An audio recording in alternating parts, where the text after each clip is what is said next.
Function అయితే అయిపోయింది guys. Present అయితే మనం ఇక్కడ నుంచి విజయవాడ దాకా వెళ్ళాలి. మా మిస్సెస్ని తీసుకెళ్ళి దింపాలి కదా. ఇప్పుడు బయలుదేరుతున్నా. ఒకే డ్రెస్. మా నాన్న చూడండి ఎండకి హాయిగా ఎండ స్వేద తీసుకుంటున్నాడు.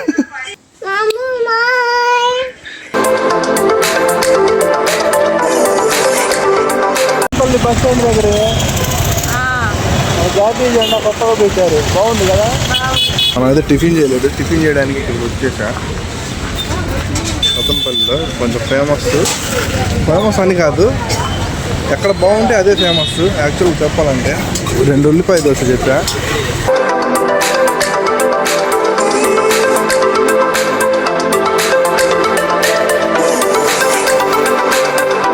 మూత ఎవరు చేస్తారు?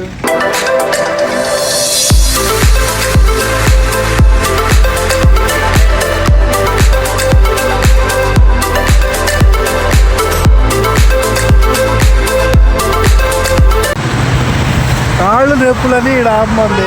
నాకు కూర్చొని బ్యాక్ పెయిన్ వస్తుంది. మరి నేను ఎవరికి చెప్పుకోవాలి? ఇంకో బ్యాగ్ జాగ్రత్తగా వెళ్ళు. ఇప్పుడు రూమ్ కాడికి వచ్చా గాయస్. వస్తేనేమో ఇక్కడేమో తాళం వేసి ఉంది.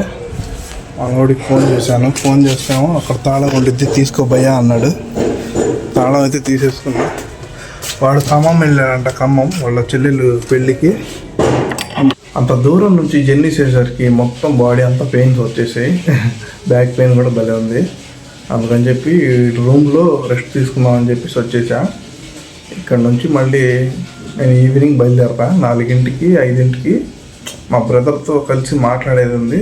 ఆ బ్రదర్తో కలిసి మాట్లాడిన తర్వాత ఇక్కడ నుంచి అయితే నేను మా ఇంటికి బయలుదేరతా. నైట్ ఏ టైం అయితే తెలియదు. అందుకని ఈ స్వెటర్ లాగా ఉండిద్దని ఇది కూడా జాకెట్ వేసుకుని వచ్చా. వెళ్ళేసరికి మా అమ్మాయికి కలిసి మాట్లాడిన తర్వాత ఇక్కడ నుంచి బయలుదేరతా. ఈ గ్యాప్లో 1 అవర్ 2 అవర్ ఇక్కడ రెస్ట్ తీసుకొని మళ్ళీ ర్యాపిడో రైడ్స్ వేసి ఒక 2-3 రైడ్స్ వేస్తే ఒక 200 మినిమం వస్తాయి. ఆ 200 తీసుకొని పెట్రోల్ వేయించుకొని మనమైతే వెళ్ళిపోవాలి. అది నా ప్లానింగ్. చూద్దాం ఎలా జరిగిద్దాం. ర్యాపిడోలో రైడ్ అయితే పడింది గాయస్. ఇక్కడ తాడేపల్లి నుంచి ఒక 10 కిలోమీటర్స్. ఇదేదో ఊరు పేరు కూడా నాకు తెలీదు. రైడ్ పడింది, యాక్సెప్ట్ చేసేసా, వచ్చేసా. ఈ రైడ్ అయిపోయినందుకు 200 వచ్చాయి. ఎందుకంటే ఇక్కడ నుంచి మళ్ళీ మనం ఊరికి వెళ్ళాలంటే దాదాపు మనకు పెట్రోల్ అవుతుంది కదా. ఓ 300-250 ఆయిల్ అన్న అవుతుంది. ఈ రైడ్ కంప్లీట్ చేసా, నాకు 200 అయితే వచ్చాయి ప్రజెంట్. ఇప్పుడే మా అన్నయ్యకి ఫోన్ చేసా. మా అన్నయ్య ఏమో నేను అవైలబుల్లో ఉన్నా రారా అన్నాడు. ఆయనతో మాట్లాడి మనమైతే డైరెక్ట్ ఇంటికి బయలుదేరాలి. ఇప్పుడే చాలా లేట్ అవుతుంది. మళ్ళీ చలి ఎక్కువ వేసిద్ది. చలి మామూలుగా ఉండదు. మళ్ళీ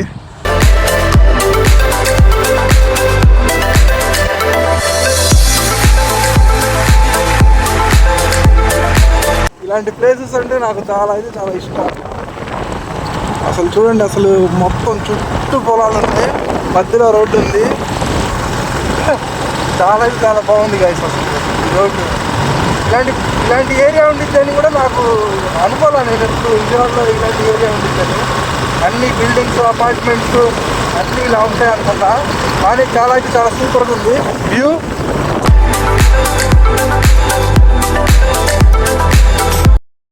ప్రజెంట్ అన్నయ్య వాళ్ళ ఇంటికి అయితే వచ్చాను గైస్. అన్నయ్యతో మాట్లాడాను, అయిపోయింది. ఇప్పుడు ఎందుకు లేరా ఇంటికి బయలుదేరను, రేపు బయలుదేరదు కానీ ఉదయం అని చెప్పి అన్నాడు. వాళ్ళ అన్నయ్య వాళ్ళ ఇంట్లోనే స్టే చేసి రేపు ఉదయాన్నే మనమైతే మా పిడుగురాళ్ళకైతే బయలుదేరాలి. పిడుగురాళ్ళలో కొంచెం పని ఉంది. ఓకే గైస్, మళ్ళీ రేపు వీడియోలో కలుద్దాం. Bye, good night.